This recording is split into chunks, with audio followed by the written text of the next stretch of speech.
आज की हेडलाइंस के प्रायोजक हैं मधुस्थली विद्यापीठ। नए सत्र में 11वीं का नामांकन प्रारंभ। आर्ट्स, कॉमर्स और साइंस फैकल्टी का नामांकन शुरू हो चुका है। मधुस्थली विद्यापीठ Madhupur. Admission going on in class 11. Limited seats available in class 11th in 3 streams: Commerce, Arts and Science. Contact 8084272772 9931565416. नमस्कार, न्यूज लाइन में आपका स्वागत है। इस वक्त की बड़ी खबरों के साथ मैं हूं राम। खबरों की शुरुआत करेंगे। सबसे पहले आज सूबे के अल्पसंख्यक कल्याण व पर्यटन, युवा, संस्कृति, खेलकूद मंत्री हफीजुल हसन अंसारी ने आज मधुपुर अनुमंडलीय अस्पताल के प्रभारी डॉक्टर मोहम्मद साहिद को शव वाहन सौंपा। वहीं शव वाहन का उद्घाटन स्वयं मंत्री ने उस वाहन को चलाकर किया।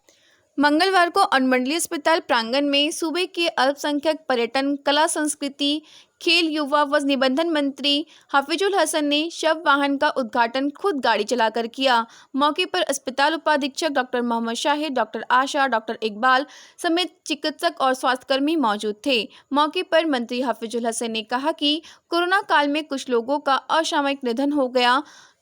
शव वाहन की कमी के कारण लोगों को काफ़ी परेशानी का सामना करते देखा। उसी वक्त अनुमंडलीय अस्पताल के लिए शव वाहन का व्यवस्था करने का जनता से वादा किया था। मंत्री ने कहा कि हालांकि अस्पताल की व्यवस्था दुरुस्त की जा रही है ताकि कोई भी व्यक्ति इलाज के अभाव में दम ना तोड़ सके। बावजूद इसके अगर कैजुअलिटी हो जाए तो उन्हें सम्मानपूर्वक अंतिम यात्रा तक पहुँचाया जा सके। उन्होंने सोर्सिंग स्टाफ की प्रतिनियुक्ति रद्द करने के मामले में कहा कि एक भी स्टाफ मधुपुर से छटनी नहीं होगा। मधुपुर जल्द ही इन्हें पुनः बहाल किया जाएगा। उन्होंने अस्पताल के बाहर 4 दीवारी निर्माण हेतु उपाधीक्षक को आवश्यक दिशा निर्देश दिए।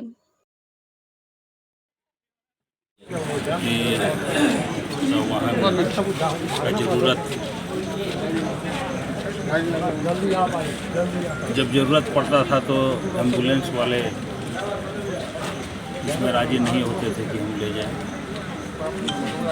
क्षेत्र के लिए घड़ी में हम लोग वन प्राणी सप्ताह मनाया गया। वहीं इस कार्यक्रम का उद्घाटन सूबे के अल्पसंख्यक कल्याण मंत्री हफीजुल हसन अंसारी ने किया। मधुपुर वन विभाग कार्यालय में वन्य प्राणी सप्ताह मनाया गया। कार्यक्रम का उद्घाटन सूबे के पर्यटन व खेल मंत्री हफीजुल हसन ने किया। मौके पर मंत्री हफीजुल हसन ने पिछले दिनों हाथी द्वारा मारे गए 3 मृतक के परिजनों को मुआवजा राशि के रूप में 3-3 लाख रुपए का चेक सौंपा।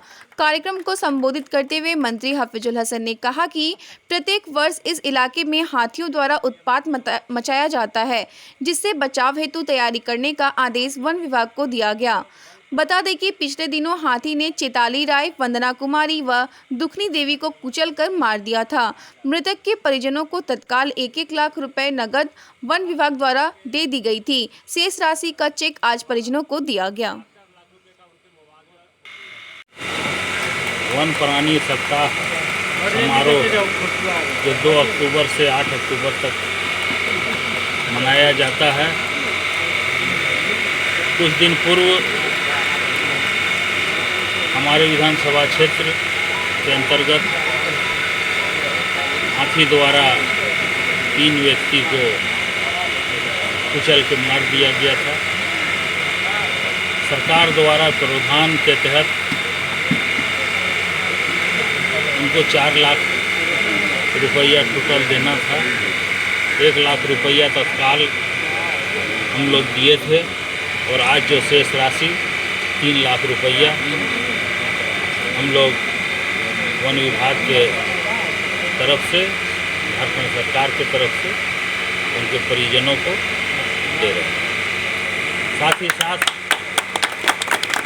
क्षेत्र में जिस एरिया में हाथी का आने का ज़्यादा संभावना जिस एरिया में होता है, उस एरिया में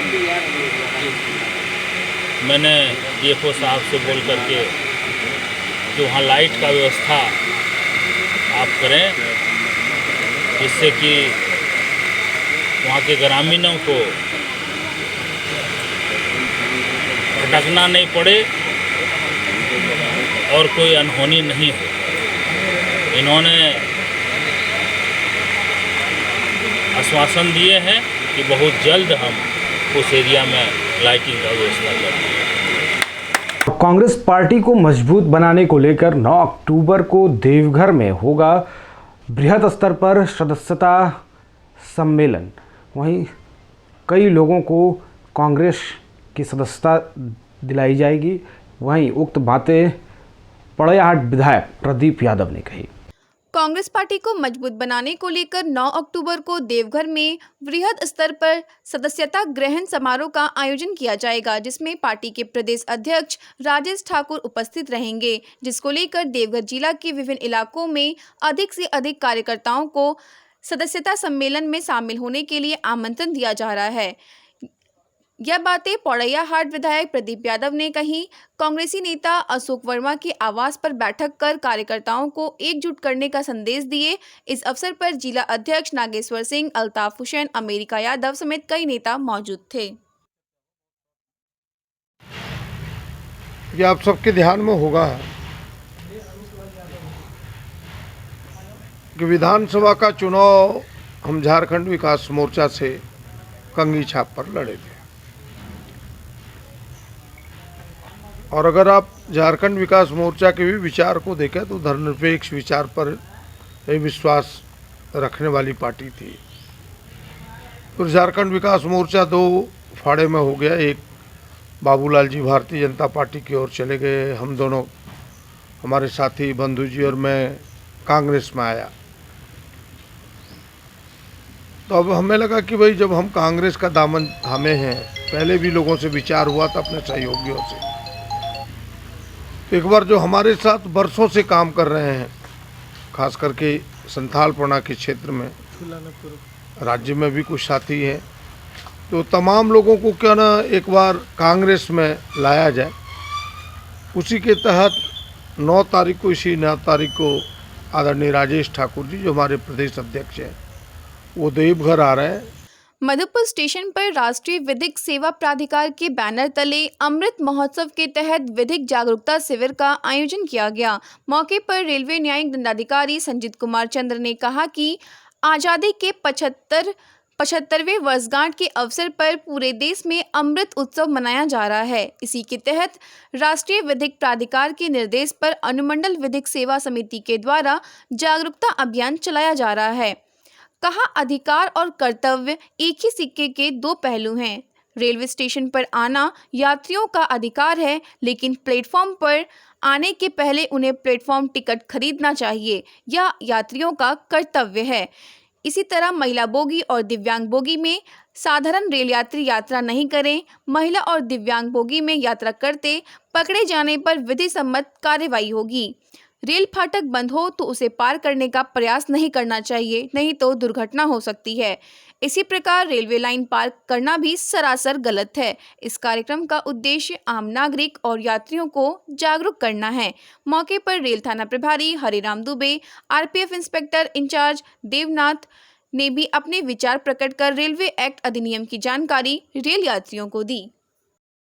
स्वतंत्रता के 75वें वर्षगांठ जो अमृत महोत्सव हम लोग मना रहे हैं, उसी के उपलक्ष्य में पूरे देश में कानूनी जागरूकता शिविर हमारे नालसा जो राष्ट्रीय विधिक सेवा प्राधिकार हैं, उनके नेतृत्व में हमारे झालसा और जिला विधिक सेवा प्राधिकार के तत्वावधान में मधुपुर अनुमंडल विधिक सेवा समिति के साथ मिलकर आज जो हम लोग जागरूकता शिविर का आयोजन किए हैं, इसका मुख्य उद्देश्य है हमारे आम पब्लिक, जो हमारे आम आदमी हैं, उनको जागरूक करना। जैसा कि आप लोग जानते हैं, हमारे यहाँ पर आज इस के जागरूकता शिविर में हमारे मधुपुर न्यायालय के अधिवक्ता बंधु, हमारे स्टाफ भाई बहन हैं, हमारे जीआरपी के भाई हैं, आरपीएफ के हैं तथा माताएं बहनें। जैसा कि आप लोग जानते हैं कि हम लोग को अधिकार मिला है। अधिकार और कर्तव्य एक सिक्के के 2 पहलू हैं। अगर हमको अधिकार उपलब्ध है तो हमें कर्तव्य करना है। जैसे आपको आप रेलवे प्लेटफॉर्म में आपको अंदर जाने का अधिकार है, लेकिन आपका ये कर्तव्य है कि आप एक प्लेटफॉर्म टिकट 5 रुपया का लेकर के तभी प्लेटफॉर्म के अंदर जाएं और 2 घंटा के अंदर में आप प्लेटफॉर्म से निकल जाएं। तो ये आपका कर्तव्य है कि टिकट लेके जाएं। और आप बोले हमको अधिकार है, प्लेटफॉर्म तो हमारा है। कल आप ये बोलिएगा कि चढ़ने का अधिकार है, तो आप अगर पुरुष हैं तो आप महिला कमरा में न चढ़ें, जिससे कि आप फाइन से और केस से बचें। मधुपुर में इन दिनों पदाधिकारियों का टोटा है। यहाँ एक अधिकारी 4 विभाग चला रहे हैं, जिससे आम लोगों को कार्यों में काफ़ी दिक्कतों का सामना करना पड़ रहा है। यहाँ के अंचलाधिकारी परमेश्वर कुशवाहा के मत्थे 4 विभाग की जिम्मेदारी सौंप दी गई है। कुशवाहा जी अकेले अंचलाधिकारी, सब रजिस्ट्रार, उप कोषागार पदाधिकारी व बाल विकास परियोजना पदाधिकारी का भार संभाले हुए हैं। ऐसे में कुशवाहा जी की कई कुर्सियां खाली रह जाती हैं और इसका खामियाजा आम लोगों को उठाना पड़ता है। मामले को लेकर गांव बचाओ समिति के संतोष दास के नेतृत्व में ग्रामीणों ने धरना दिया व कार्यालय में आम लोगों का काम समय पर न होने का आरोप लगाया है। सर सीओ साहब उन्हीं को सारा प्रभार दे दिया गया है। वो भी काम होता है मतलब 4 पोस्ट का प्रभार में है। कैसे लोगों का काम हो पाएगा? हम लोग आते हैं, घूम के चले जाते हैं, अंततः हम लोगों को आंदोलन का रुख अख्तियार करना पड़ता है। वर्तमान में हमारे सीओ साहब ट्रेजरी के प्रभार में है, निबंधन का प्रभार में है और सीडीपीयू का प्रभार में है। एक अधिकारी इतने काम एक साथ कैसे कर पाएंगे? उनके लिए समस्याएं बन जाती है और हम लोग आते हैं, घूम के चले जाते हैं। इसीलिए आज हम लोग अंततः आंदोलन का रुख अख्तियार किया कि जब तक हमारी मांगें पूरी नहीं होती हम लोग नहीं उठाएंगे। फिलहाल खबरों के लिए बस इतना ही। दीजिए मुझे इजाज़त। मिलेंगे अगले बुलेटिन में कुछ और ख़ास खबरों के साथ। नमस्कार।